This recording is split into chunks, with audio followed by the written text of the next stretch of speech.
Pamätáš si, keď bio znamenalo normálne jedlo? Keď jablko chutilo ako jablko a mrkva nevyzerala, ako by ju niekto vyrezal laserom. Nuž tie časy sú už dávno pochované. Dnes je bio len marketingová nálepka pre ľudí, ktorí sú ochotní vysoliť za kilo zemiakov viac než za pol nádrže benzínu. Všade, kam sa pozrieš, ťa bombardujú reklamy. Bez éčok, bez konzervantov, bez chémie. Čo to vlastne znamená? Že všetko ostatné, čo si doteraz jedol, bolo vlastne toxický odpad. Takže celý život ti predávali nejaké maglajzy zabalené v pekných obaloch a teraz ťa presviečajú, že za dvojnásobnú cenu dostaneš konečne niečo, čo ťa nezabije na počkanie. A to bez chémie? Nenechaj sa vysmiať. Voda je predsa chemická zlúčenina.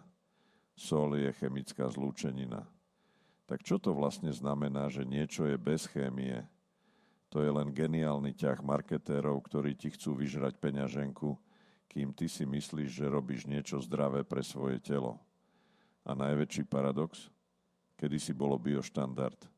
Jablka rástli na stromoch bez postrekov, mlieko tieklo z kravy a nie z tetrapaku, mäso chutilo ako mäso a nie ako hubka napustená antibiotikami.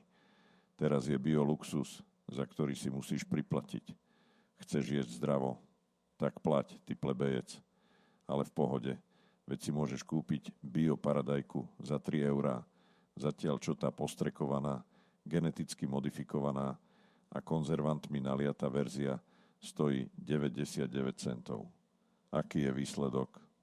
Nech už si vyberieme čokoľvek, na oboch stranách prehrávame